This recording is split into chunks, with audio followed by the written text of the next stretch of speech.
Para receber todas as novidades do canal, inscreva-se e se curtir o vídeo, clique em gostei. Aproveite para acompanhar a Rede Super nas redes sociais.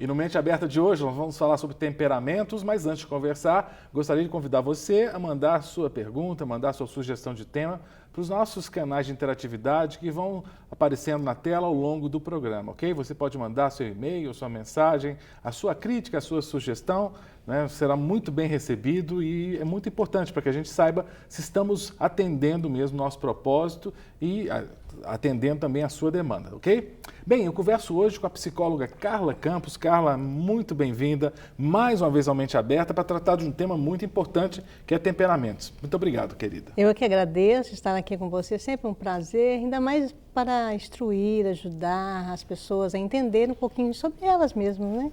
E temperamento é algo que diz respeito a todos nós, e isso sempre é bom estar ouvindo e conversando a respeito disso.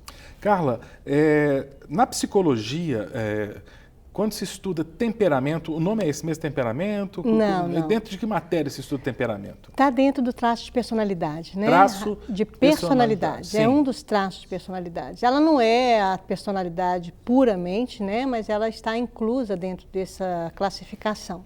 Eu gosto de dizer assim, como se fosse uma sopa. O temperamento, né, o tempero, é como se fosse uma sopa com bastante legumes, bem misturados, bastante cores. Então, esse tempero que se coloca dentro de cada uma dessas vitaminas, todas essas proteínas que estão nesses legumes, são as pessoas. Mas não é uma coisa isolada, não é só a própria cenoura, o próprio qualquer legumes que possa estar nessa sopa que vai fazer com que ela tenha aquele sabor único. É uma mistura de tudo. E o temperamento, ele está incluso dentro desse traço de personalidade, que inclusive tem muito a ver com a genética, né? O temperamento, ele vem muito de uma parte heredo-constituída mesmo. Ele tem muito a ver com os traços herdados, familiares, e juntamente com o que eu vou aprendendo no meio dessa construção.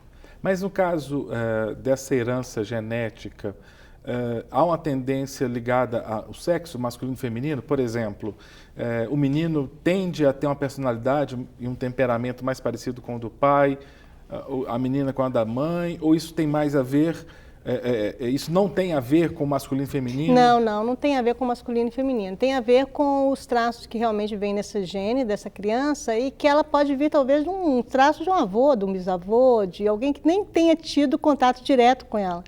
Mas ela já tem uma característica. É engraçado, esse menino, ele fala e age e comporta como o bisavô dele. Então você vê que tem alguma coisa que vem lá de trás, que o menino traz dentro dele e que de certa forma é marcante dentro de uma estrutura familiar. Mas a gente não podemos esquecer que toda e qualquer estrutura ela pode ser bem marcante, mas não significa que ela não possa ser mudada. Então esse traço e essa característica, até mesmo quando a gente fala de personalidade, né? Então tem as personalidades que são patológicas, existem estruturas que são mais rígidas. Então essa forma de intervir, essa rigidez de sou perfeccionista demais, eu sou neurótico demais, eu sou intenso demais nas minhas coisas, exigente demais. Então, essa intensidade, ela pode se tornar uma patologia. Mas o temperamento, vamos dizer, a coisa mais ou menos que pode ser mudado, é essa que a pessoa tem que enxergar, que ela pode adquirir um grau de normalidade. Um perfeccionismo, por exemplo, patológico, ele é algo de um traço de personalidade muito marcante que acaba prejudicando a pessoa até mesmo no dia a dia e ela vai virar uma obsessiva por fazer alguma coisa perfeita ou desejar algo. Então, ela não sai daquilo, aquilo acaba comprometendo a vida dela de uma forma, vamos dizer, que seja saudável.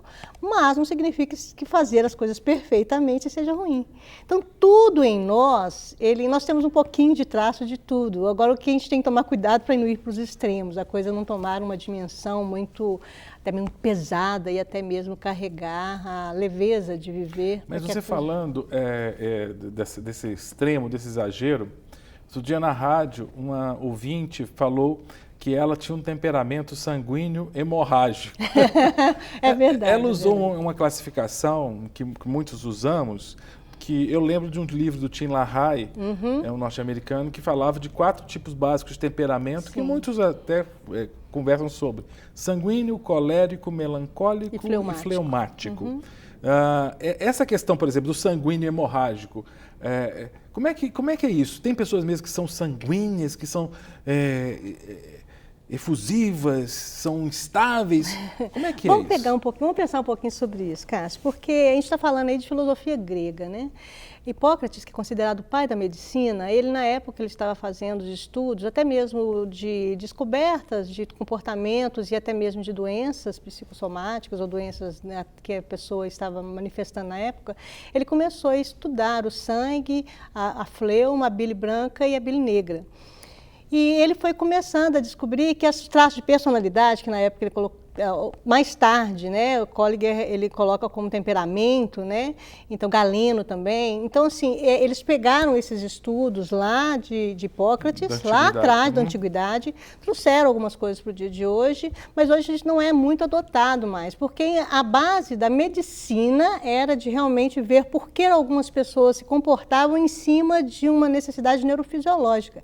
Era mais corporal do que, então, se existe uma bile negra, a pessoa tem um temperamento mais fleumático, outro mais colérico, o sanguíneo, o sangue, inclusive, é que está desencadeando esse tipo de, vamos dizer assim, de ação. E está muito voltado para o fisiológico. E hoje se sabe que tem mais a ver com essa característica herdada, sim, dentro de uma corrente genética, hoje com o genoma, com essas novas descobertas, isso não é tanto visto mais.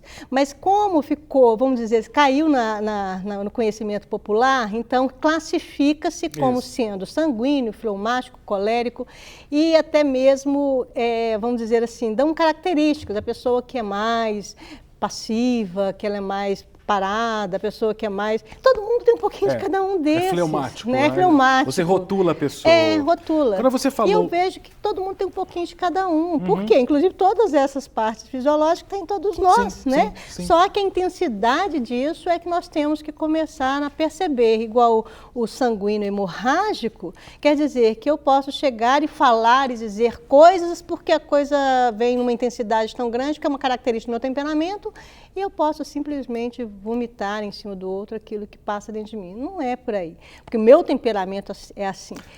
É muito complicado, porque o quê? Se meu temperamento é assim, aí a gente pensando até dentro do conceito cristão, Jesus fala, aprendei comigo a ser manso e humilde de coração. Se eu sou explosivo demais, como é que eu vou lidar com esse convite de Jesus a ser manso? Eu sou sanguíneo, eu não vou poder ser manso e humilde. Então, isso não é para mim.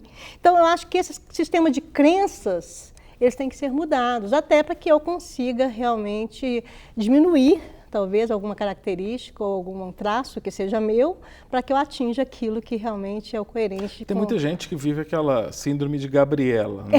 Exato. Assim, eu nasci assim, eu cresci assim, você sempre assim. Não é bem por aí, as pessoas pensam, mas... eu não posso mudar, isso é uma característica que eu herdei do meu pai, da minha mãe, eu sempre fui assim, eu vou ser sempre assim, não, mais forte que eu, não é porque eu quero. E eu sou totalmente contra isso, que para mim até as patologias elas podem ser mudadas, a própria questão da... Eu vejo o sistema hoje com as neurociências, os sistemas de curas vindo dentro do sistema neurobiológico mesmo. Nós podemos mudar a nossa... Até mesmo os nossos neurotransmissores, eles podem receber influência em cima de ativações de que não fazíamos, passamos a fazer. Agora, se eu mantenho rígida uma crença que eu não vou mudar, poxa vida, Jesus então... Eu acho que ele pisou na bola quando ele diz que temos que aprender com ele, termos transformados por eles e sermos modificados com o que ele nos ensina, né? Então, eu acho que tem que ser repensado, a gente tem que começar a ver que tem uma flexibilidade, sim. A rigidez, que eu acho que é o fator complicador, que inclusive nos leva às patologias de personalidade. Bom, antes de falar tanto dessas patologias, eu quero ouvir o que o pessoal na rua tem. Quais são as dúvidas que as pessoas na rua têm a respeito de temperamentos? Vamos ouvir, depois eu quero que você responda, ok? Vamos lá. Como que você definiria o seu comportamento, o seu temperamento? Eu sou bem tranquila, assim, bem calma, mas depende, sob pressão aí eu já fico mais nervosa, depende da situação. Entendi. Você acha que o seu temperamento influencia diretamente no seu comportamento? Acredito que sim. ele acaba influenciando de forma direta ou indireta, porque é muito da postura, o seu temperamento também impacta muito na sua postura no momento. Então acaba que tem uma relação, sim. Como que eu definiria o meu temperamento? A pergunta é muito difícil de responder, porque é uma autoavaliação, então é difícil. Em alguns momentos meu temperamento é calmo, outros momentos o temperamento é explosivo, depende da situação. Entendi. E o senhor acha que o temperamento influencia diretamente no comportamento do senhor? Óbvio, uma coisa diretamente ligada à outra. Eu sou calma, óbvio que isso não indica que eu não me aflijo com as ansiedades políticas e outros tipos de ansiedades. E você acha que o seu temperamento influencia no seu comportamento? Ai, sim. Quando eu não penso no que eu falo, quando eu acabo falando, agindo de um modo que eu não pensei antes, que eu não meditei sobre, com certeza eu me arrependo sempre. Como que você definiria para mim, então, o seu temperamento numa segunda-feira de manhã e numa sexta-feira à tarde? Uma segunda-feira de manhã é aquele mau humor de início de semana, tudo mais complicado. Já na sexta-feira à tarde é animação total, final de semana, como se você pudesse fazer tudo de novo, como se a energia fosse lá no alto. Para mim é indiferente. Se é segunda, se é domingo, se é sábado, se é quarta, se é terça, depende do momento, da situação que você está vivendo, só isso. Não faz diferença o dia. Então, na segunda-feira eu fico mais ansiosa, né? Acho que todo mundo, né? Tem muitas coisas para resolver, a gente fica se perguntando se vai dar conta de fazer tudo, como que vai ser, tem imprevistos. Agora, na sexta-feira, a gente já tem a sensação de que missão cumprida, né? Aquilo que a gente programou para fazer durante a semana, algumas coisas a gente conseguiu executar, outras não tão bem assim, mas aí é planejar a outra semana. Interessante. Eu estou preocupado com o que aconteceu com a menina lá, não sei se tinha um cachorro debaixo dela, quando ela estava sendo entrevistada pela nossa repórter Vanessa, que ela baixou para ver alguma coisa lá. Uhum. Era a menina, a nossa produção que está me dizendo no ponto, que era a filhinha dela, estava querendo fugir.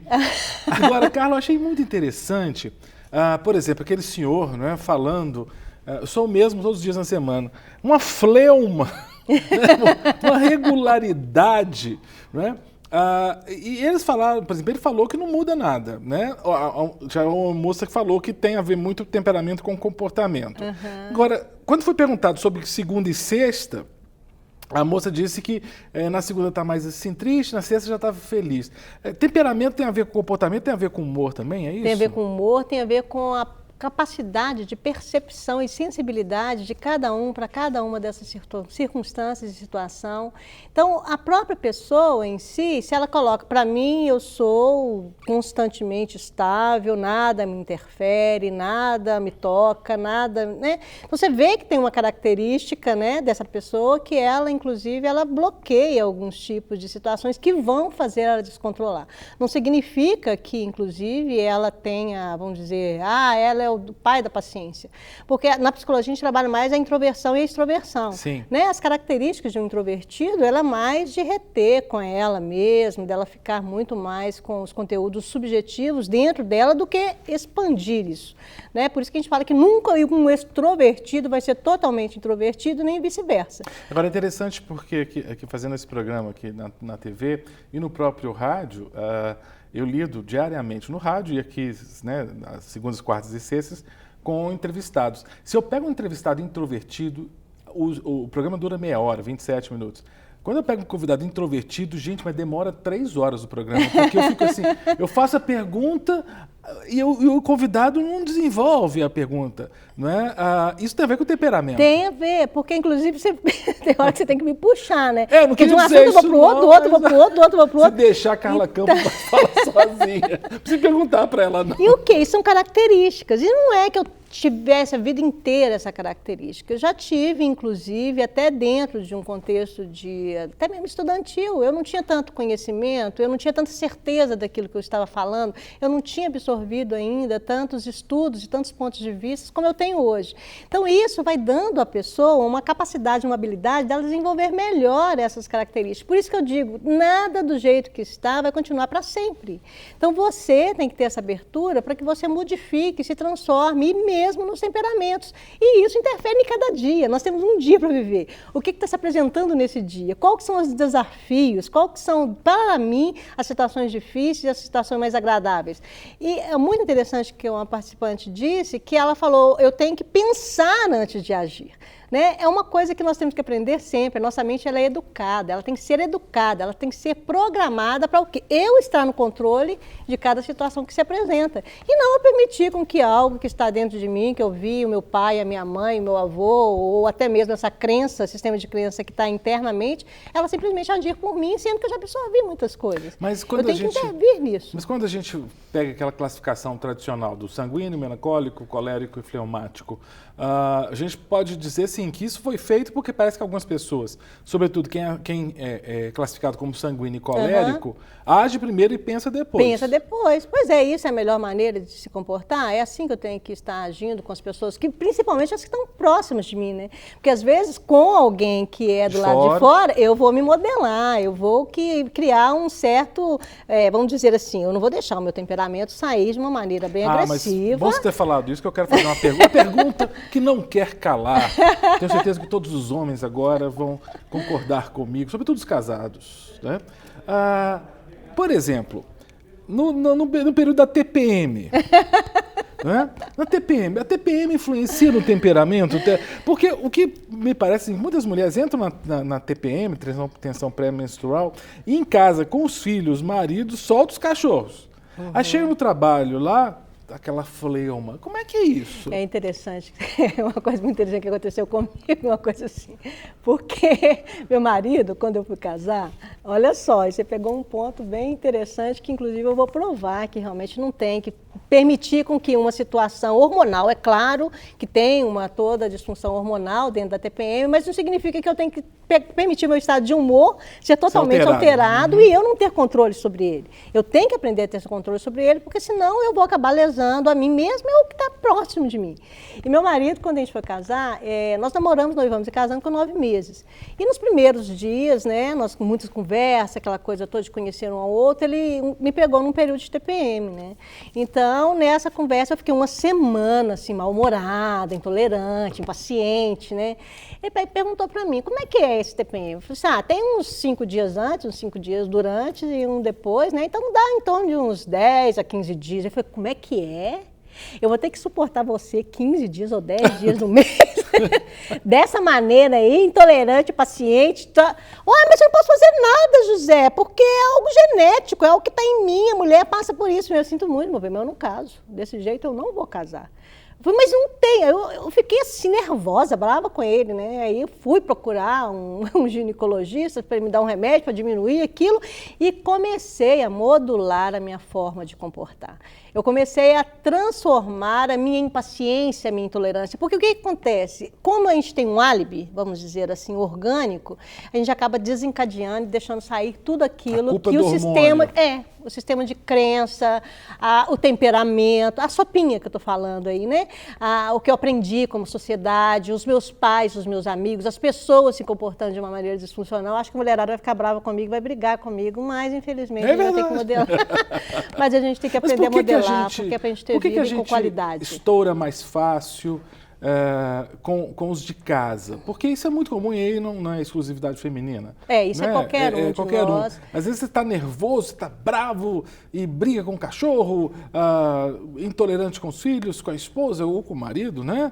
Mas chega no trabalho e você... Opa, você se alinha, né? E você vai se colocar dentro. Por que acontece isso, cara? É por achar que o outro tem obrigação de suportar, ser suporte para as minhas doenças, para as minhas incapacidades, para as minhas intolerâncias. E isso é o contrário. Eu tenho que buscar do outro amor, compreensão, carinho e afeto. Então, se o outro tem que me ajudar, ele vai me ajudar o quê? A romper com as minhas dificuldades e não eu despejar minhas dificuldades em cima dela. E, infelizmente, a gente faz isso com família e acha que eles são obrigados a engolir. Peraí, eu já tenho que fazer isso lá atrás e eu vou ter que, inclusive, aqui também. E os pais, os filhos, os esposos, os maridos acham que eu posso descarregar isso em cima de quem está em casa. E está totalmente errado. Eu acho que isso, inclusive, é um dos frutos do mundo estar como está. Porque se existe uma coisa que o amor tudo suporta, o que suporta? É dar conta, tudo espera, tudo vê, tudo é diferente desse temperamento descontrolado, descabível e que, inclusive, eu desestimulo as pessoas a estar perto de mim. Por quê? Eu chego Mas tem muita gente que... Muito marido que não fica em casa, muito filho que quer ficar fora o dia inteiro, muita esposa que não aguenta ficar perto do marido, né? E sabe o que é o pior? Eu quero que você mude. Se quer para que o mim outro... ficar bem, você tem que mudar, meu filho tem que mudar, o outro tem que mudar. E, lê do engano, ninguém tem que esperar o outro mudar para que eu mude. Eu tenho que mudar a mim. Então, o conceito... Hoje eu tenho 2 filhas, né? Eu estou com minhas meninas aí, com Deus abençoando, para educá-las e tratá-las da melhor maneira. Como eu tenho aprendido, Cássio? Porque dia a dia eu não posso me comportar dessa maneira. Eu não posso deixar com que o meu cansaço da semana, porque a minha irritação de ter ganhado um bolo de um paciente ou de algum problema sério que tenha acontecido no meu dia a dia, eu desconte nelas. Ou vai descontar no meu marido. Então, eu estou pensando e refazendo muitos dos meus comportamentos, porque eu estou educando as minhas emoções com o meu temperamento para que eu aja de uma maneira equilibrada e coerente, para que eu possa educar e forjar nas minhas filhas um caráter, um temperamento, uma personalidade sadia. Então, quantas vezes nós é que não adoecemos o outro que está ao nosso lado? Sim. E por que muito disso, às vezes, começa dentro de casa? Por que a gente está falando isso? Porque é muito sério, porque os filhos, eles estão vendo esses referenciais paternos. É os pais, é os líderes, é quem está em volta que está formando o caráter e a personalidade da pessoa. Então, nós temos que pensar muito bem como é que está sendo esse temperamento e o que está passando para ele, porque ele está guardando, está arquivando tudo aquilo ali. E depois ele vai manifestar, não sei por que esse menino é desse jeito. Onde que ele aprendeu isso? Onde que ele aprendeu isso? Por que esse menino é assim? Porque você acabou educando, ensinando e sendo modelo. Agora, a partir de que idade a gente consegue ver na criança já traços de certos tipos de temperamento, de personalidade? Já na primeira infância? Já na primeira infância. A gente já vê, inclusive, né? A própria criança introvertida e extrovertida, a gente já vê desde bebê, né? Tem criancinhas que ficam tão quietinhas no berço que parece que nem tem criança em casa. Tem outras que já viram de cabeça para baixo e já arrancam o berço, faz bagunça, faz barulho, né? Você vê que já vem uma característica genética aí que desde bebezinho a criança já se manifesta com esse tipo de temperamento. E aí o quê? A própria pessoa tem que estimular a essa diminuição ou esse aumento. A essa introversão, que às vezes está muito pequena, a criança quase que não aparece, então colocá-la mais em evidência, permitir com que ela, inclusive, se manifeste mais, com que ela fale mais, convidá-la realmente a se fazer presente em até mesmo as reuniões familiares, mesmo ela sendo tão pequenininha, como o outro que às vezes só sobe em cima da mesa e não deixa ninguém falar, né? Só ela que fala. Mas até que ponto a gente tem que respeitar esse temperamento original da criança? Vamos supor, uma criança que é mais fechada, mais voltada para si, não é? Até que ponto é adequado, é correto eu colocá-la diante de situações em que ela vai ter que expor algo diante das pessoas, fazê-la tocar piano na frente? Não, constrangimento é o contrário, né, Cássia? É o que é o normal. Eu não posso deixar ela ficar totalmente apagada, sendo que ela nem existe, e eu estimular ela a ficar no quarto trancada, sem que ninguém, inclusive, se comunique com ela, como também eu não vou puxá-la para o meio e fazer com que ela haja de uma maneira a constrangê-lo até causar um trauma. Por falar nisso, eu estava outro dia no rádio, a gente fez um programa, o tio Uli estava junto, né? Falamos sobre alguns comportamentos da igreja que aparecem nas igrejas, ele não sabe de onde, nem sabe quanto tempo dura. Na conversa, um dos debatedores falou assim, que um comportamento na igreja que o incomoda é quando o líder, o pastor, pede para a pessoa levantar e virar para quem está do lado e falar alguma coisa. Aquilo foi dito no rádio, e aí logo no rádio os ouvintes mandam participam na hora. Eu fiquei impressionado o número de pessoas. Eu falei assim, Carlos, foi muita gente. Foi muita gente falando assim, não é errado não, porque eu fico constrangido quando eu sou colocado nessa situação. Isso tem a ver com temperamento, então, porque algumas pessoas, quando fala por quem está do seu lado, tem gente que se sente assim, sem chão, né? Sente agredido. E aí é que tá, né? Até que ponto que a pessoa, inclusive, ela pode ficar na dela também. Por que ela tem que acatar aquilo como sendo uma ordem de comando que tem que ser obedecida à risca, sendo que está causando tanto desconforto? Eu vou ficar sentado no meu lugar, ou talvez só sorrir para uma pessoa, não falar nada. Às vezes a própria pessoa encontrar uma maneira de lidar com uma situação de conflito, de angústia, de frustração, é algo de que realmente tem que passar por um aprendizado. determinado. Então, necessariamente, eu não vou ter que levantar e cumprimentar e falar, mas talvez olhar para um outro e apenas sorrir, abanar a cabeça, talvez, inclusive, ser mais simpática e agradável, ou simplesmente encontrar dentro dela um recurso que seja viável. É esse sentido que eu falo que os pais têm que educar, assim como os líderes. Educar a pessoa para que ela encontre a melhor maneira que esse temperamento, com esse ambiente, ela seja favorável para ela e para o outro, que também é desagradável. Quando você pede, aí o outro cruza os braços, fecha a cara e quer dizer, ele aí não tá vai inibir o outro. bem, ele não está reagindo bem. Ele pode Ele não precisa fazer exatamente, mas não precisa ser de forma grosseira, mas né? não precisa ser grosseiro. Perfeito. Né? Eu Saber acho que lidar com essa essa situação. forma de comportamento que eu adoto diante de vamos dizer, um convite de um outro, é onde que eu mostro que eu tenho uma inteligência emocional, onde que eu tenho uma inteligência comportamental e que eu tenho consciência de quem eu sou e como que eu posso me ver diante do outro. Eu não posso me ver somente a mim e esquecer que tem um outro do meu lado que realmente está me vendo e que tem uma demanda. Então, eu sempre tenho que enxergar a mim e o outro. Então, qual que é a melhor maneira que Deus fala? É ele, eu, o outro. Então, se tem alguma disfunção entre eu e o outro, eu tenho que trabalhar isso em mim para que eu consiga realmente melhorar a minha percepção com a pessoa e com o mundo à minha volta. Né? Eu acho que isso é importante, porque isso insere maturidade, insere equilíbrio, insere normalidade, traz para a pessoa, inclusive, satisfação e para quem está à sua volta também. E é um constante aprendizado que nós temos. Então, não podemos rotular as nossas características, né? Não podemos simplesmente colocar até mesmo, eu sou, eu estou. Estar é uma condição sazonal, ela muda, ela pode mudar daqui a um tempo. Agora, se eu coloco como uma característica imutável, aí eu já estou classificando uma patologia. Então, isso é muito sério. Carla, eu quero agradecer demais. Foi um papo excelente. Ah, que delícia. Né, sobre, como sempre, graças a Deus, sobre temperamento. E foi muito bom também saber dessa origem lá antiga. Daqueles 4 temperamentos. 500 anos antes de Cristo. É muito muito tempo, né? tempo. Você veja, estamos no século XXI. Quanto hoje nós temos com ressonância magnética, conhecendo esse cérebro por dentro, conhecendo essa massa encefálica, com esses estudos do genoma. Hoje nós temos descoberto tantas coisas dentro da ciência que muitas coisas lá de trás nem tem tanto valor mais. Então vamos parar com essa rigidez que eu sou assim, eu nasci assim, eu cresci assim, e vamos começar a perceber que você é diferente, pode se tornar melhor ainda do que você já está. E deixar Deus trabalhar, né? Nos ensinar. E inclusive você permitindo essas transformações em você. Porque tem hora que eu vejo muito rígido as pessoas crentes. Deus quiser, ele me muda. Se Deus quiser, ele me transforma. Sem cooperar, né? Ô, Cássio, eu digo que dentro do contexto psíquico, ele não vai mudar, não. Porque o quê? Eu tenho que mudar, talvez, inclusive, uma estrutura errada, uma crença negativa que eu absorvi na minha infância. E é eu que tenho que ir lá atrás e reprocessar essa informação. Eu tenho que tirar aquilo que realmente a vida inteira eu acreditei e falei, gente, isso não tem nada a ver comigo, isso tem nada a ver com o que eu aprendi hoje. E eu é que tenho que fazer isso, porque se Deus fizer, eu não passo por um processo de transformação e renovação e eu perco a minha identidade. Se ele for lá e mexer em mim lá e eu... Quem que é essa pessoa? Nosso eu, ele é formado de ontem até o agora.